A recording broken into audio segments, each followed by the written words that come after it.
So in continuation with what I was saying about the lymphatics, if you look into this picture is very self-sufficient. So if there is an antigenic exposure at the mucosal surface, what are the three kinds of probability that might occur? The first probability is that the antigen can be taken up by the blood.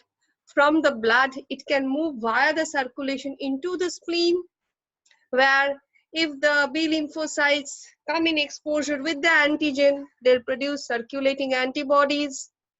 And then, or the antigen may move into the efferent lymphatics, where the T cells and antibody, and it can interact with T cells and circulating antibodies.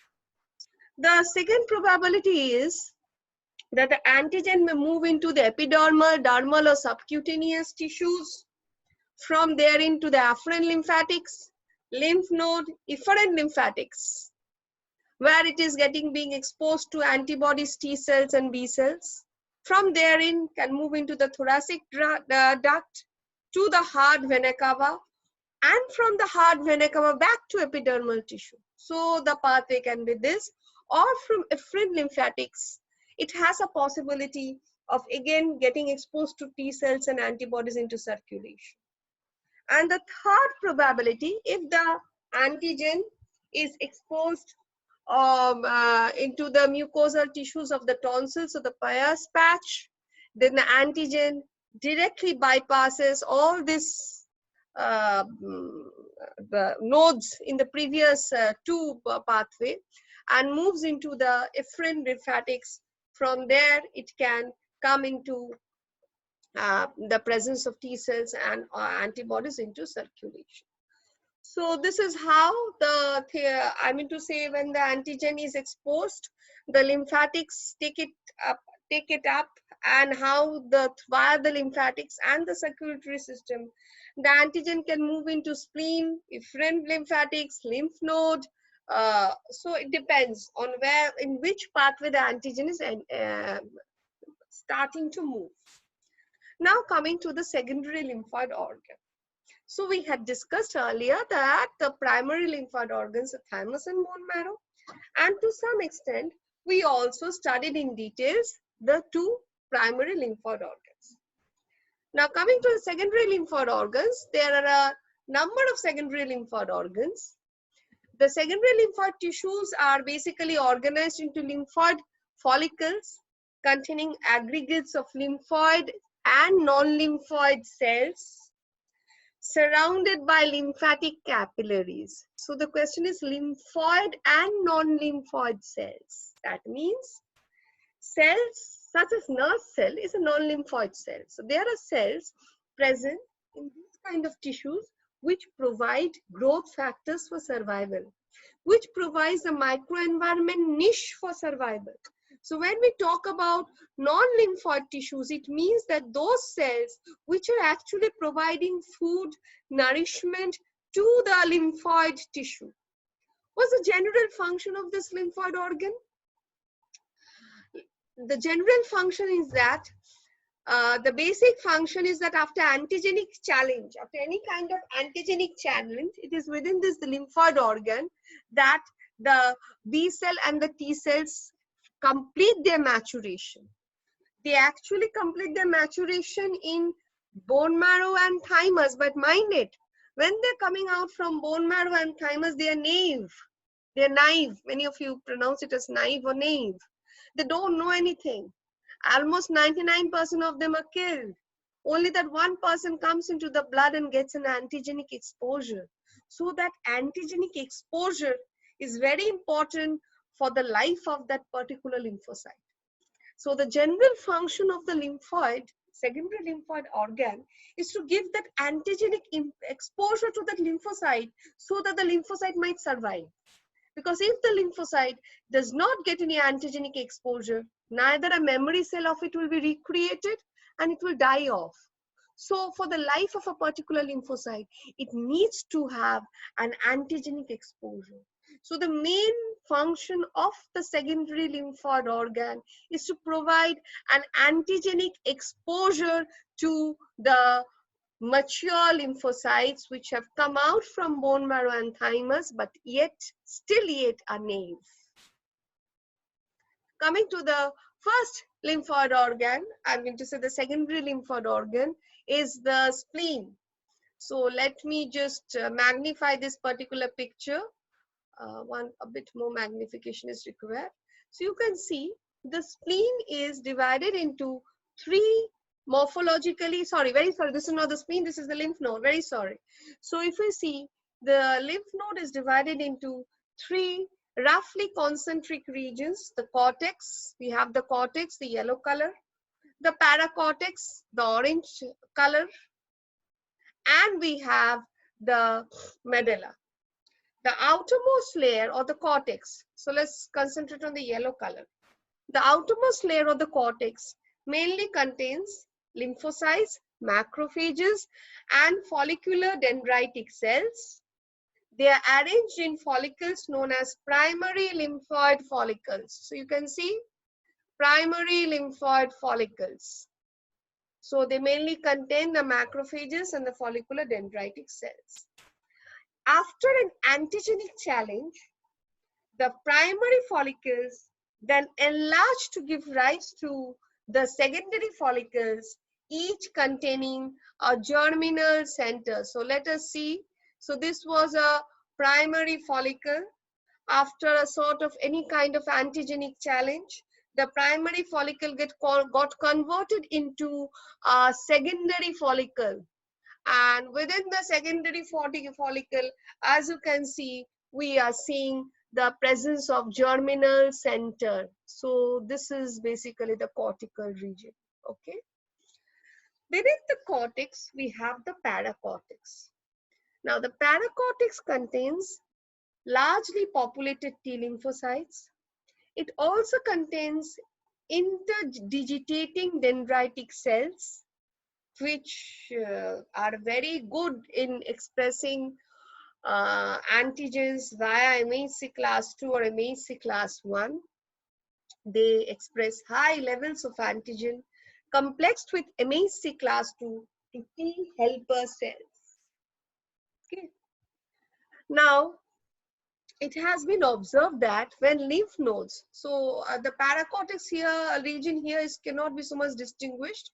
Look at this picture, the orange part is a paracortex. It has been experimentally seen that if we remove out the paracortical region, I mean to say the neonatically, if their paracortical region is removed out, it has been seen that this area fails to present antigens to B lymphocytes.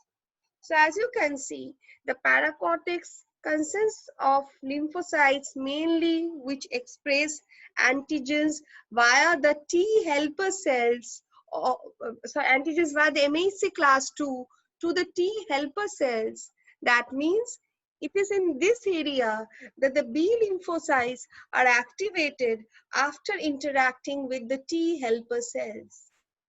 Hence, this particular area of the paracortex is sometimes referred to as thymus dependent area. Again repeating, it is in the paracortical region that the helper cells interact with the B lymphocytes, because the helper cells are activated by the MHC class 2 expression. So this area is the area where the B lymphocytes interact with the helper T cells, and this area is known as a thymus dependent area, where B lymphocytes are activated by the T lymphocytes which mature in the thymus. However, the cortical region, as we saw that there are secondary follicles, primary follicles which mature into secondary follicles, and then germinal centers. Where B lymphocytes are seen to be activated also in germinal centers, but they are not activated in this T helper dependent manner. So the cortical region is also often known as thymus independent area. The innermost part of the lymph node is the medulla.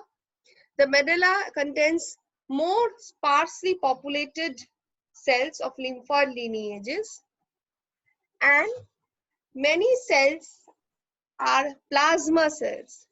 So what are plasma cells? When B lymphocytes are activated, they recognize an antigen, they mature with respect to that antigen, and they produce antibodies with respect to that antigen. So this antibody secreting B lymphocytes are now known as plasma cells. So in the medullary region, it is often observed that the plasma cells containing which are capable of actively secreting antibodies are observed. So this is the medullary region where we observe the presence of the plasma cells. So this is in brief the structure of the lymph node, and the cortical region can be known as the thymus independent area. The paracortical region is the thymus dependent area, and the cortical region is the thymus independent area, paracortex is the thymus dependent area, medullary area is the area where the plasma cells actively secrete the antibodies. Moving on to the next. So the next lymphoid organ of importance is the spleen. The spleen is very important in the sense that it plays a major role in mounting immune response to antigens in the bloodstream.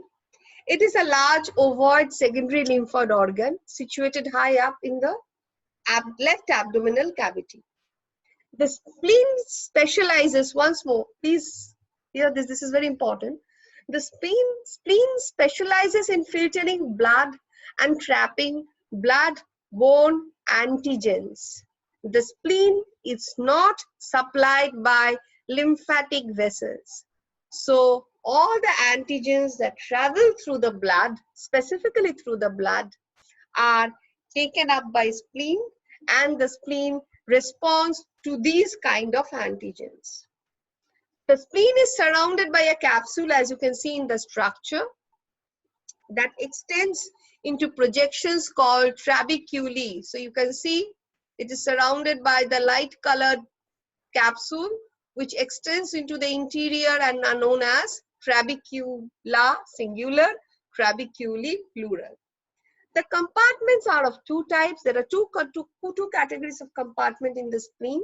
The red pulp, as you can see the red color, and the white pulp. So we have a red pulp, and the labeling of white pulp is not given. Yes, it's given here. It's divided into three parts. So the white pulp. Now let's look into the splenic red pulp first. It consists a network of sinusoids or sinuses which are populated by macrophages, erythrocytes, and few lymphocytes. It is the site where defective red blood cells are destroyed and removed. Many of the macrophages within the red pulp contain engulfed RBC or iron pigments from degraded hemoglobin, and hence the color is so reddish. So as you can see, the defective old RBC are phagocytosed here, and are thus, in this way, the dead bodies are sort of the RBCs are sort of taken care of. The splenic white pulp. Now let's look into the splenic white pulp. The white pulp surrounds the branches of the splenic artery. So if you look, so this is the pink one. This is the pink one is the splenic artery.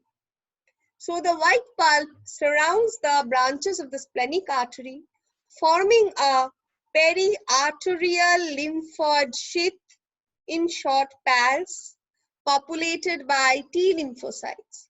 So it is surrounded by the pals, the artery is surrounded by the pals, which is populated by the T lymphocytes. The primary lymphoid follicles, as you can see, the primary lymphoid follicles are attached to the pulse. These follicles are rich in B cells, and some of them contain germinal centers. We can see a few. This one is containing a germinal center. This one also has a germinal center. So this one also has a germinal center. The germinal centers are areas where certain kinds of B lymphocytes develop. There are a lot of B lymphocytes where certain kinds of B lymphocytes develop.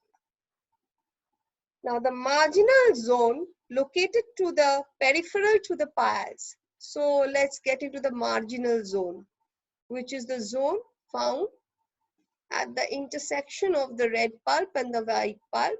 So this marginal zone is populated by lymphocytes and macrophages. Blood-borne antigens and lymphocytes enter the spleen through the splenic artery, which empties it into the marginal zone. So the blood-borne antigens come and get emptied into the marginal zone. In the marginal zone, these antigens are then trapped by interdigitating dendritic cells. In the marginal zone, these lymphocytes are then trapped, the antigens are trapped by the dendritic cells, which then carry it to the Pals region. So first the arteries, as you can see, look at the cursor, deposited in the marginal zone, and the antigens are then carried by the interdigitating cells into the Pals region.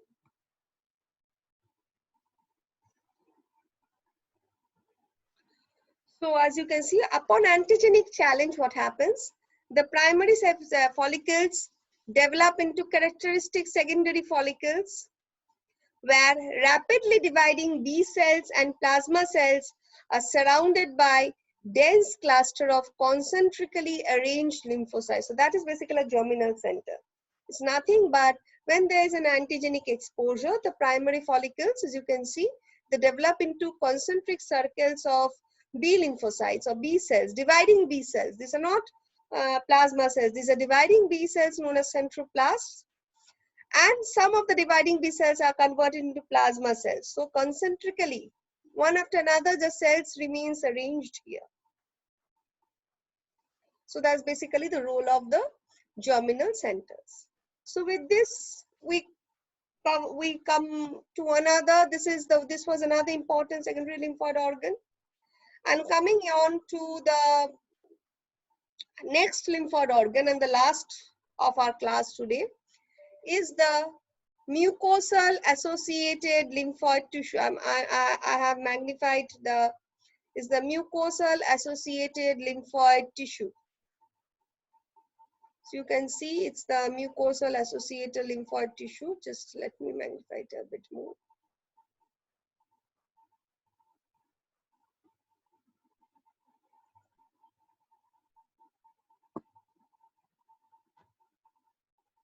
So you can see this is a mucosal associated lymphoid tissue.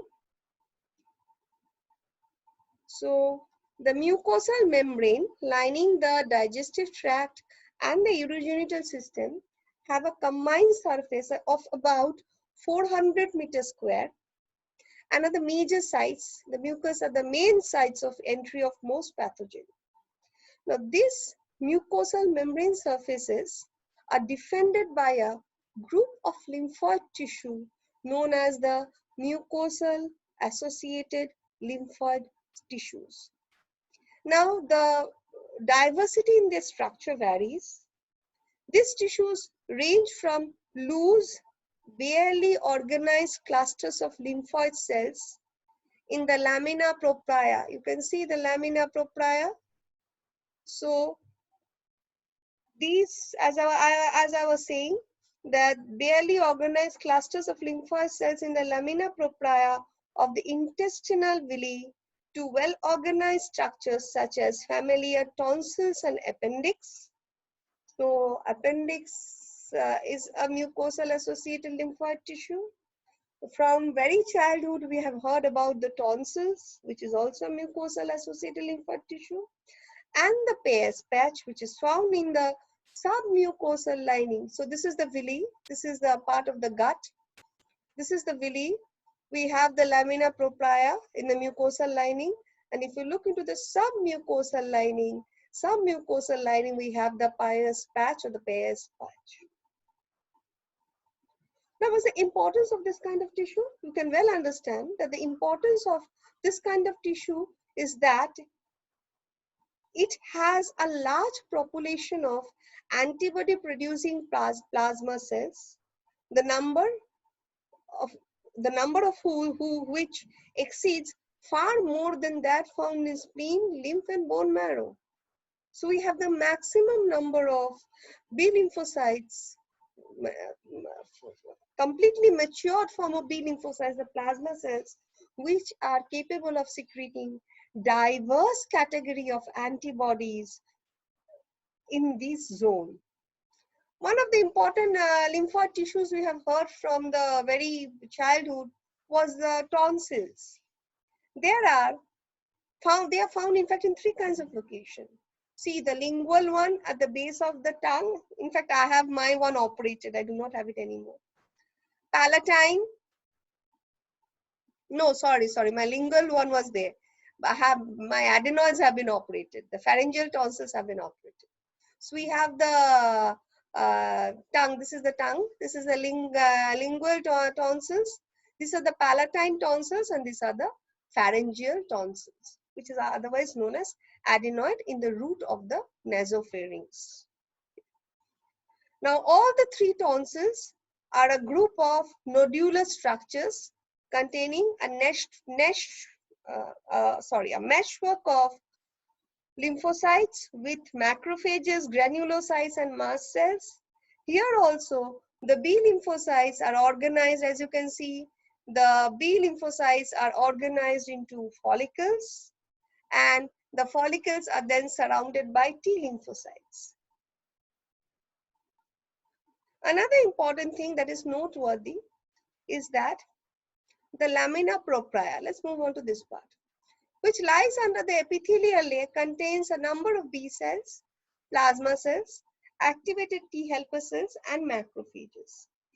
The submucosal layer beneath the lamina propria contains the Peyer's patch, nodules of 30 to 40 lymphoid follicles.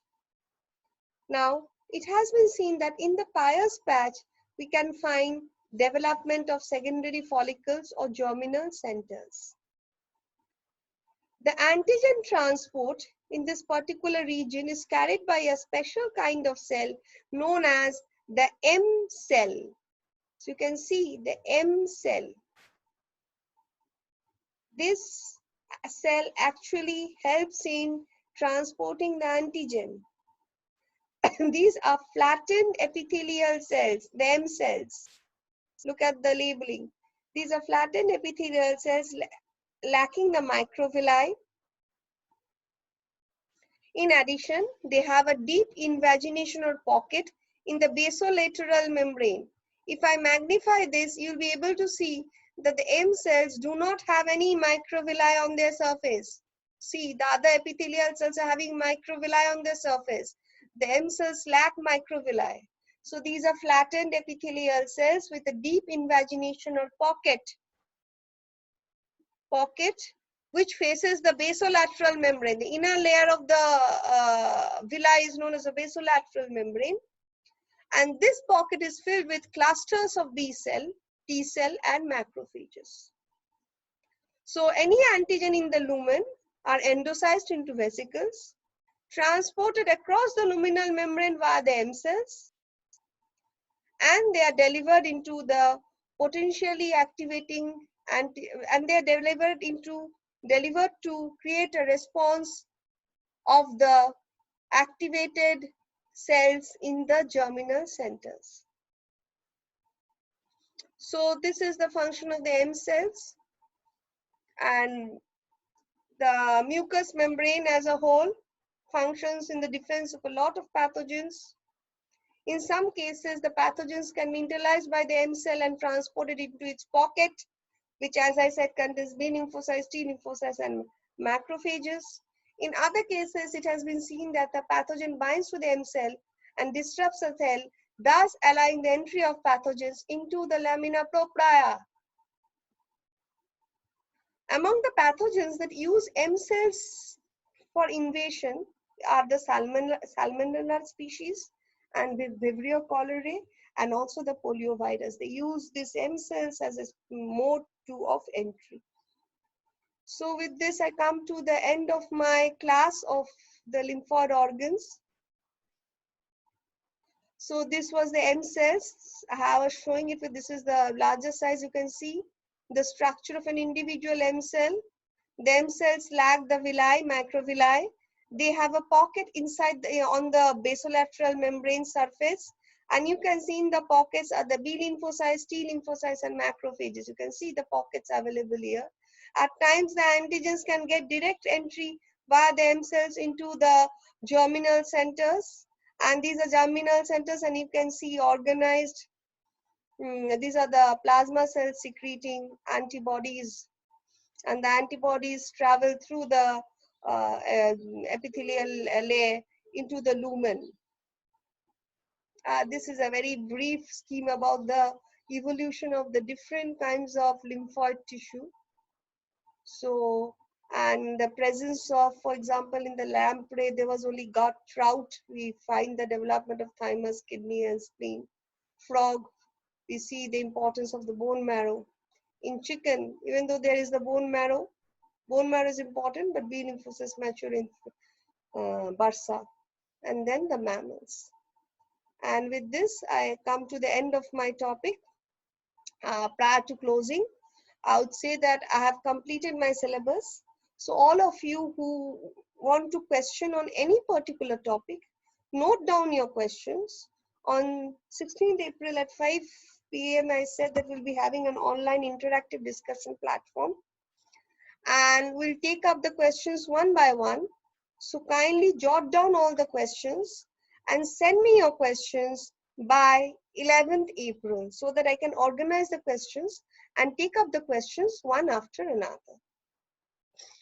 So stay safe, and please do go through this video, and on any problem regarding this video, let me know.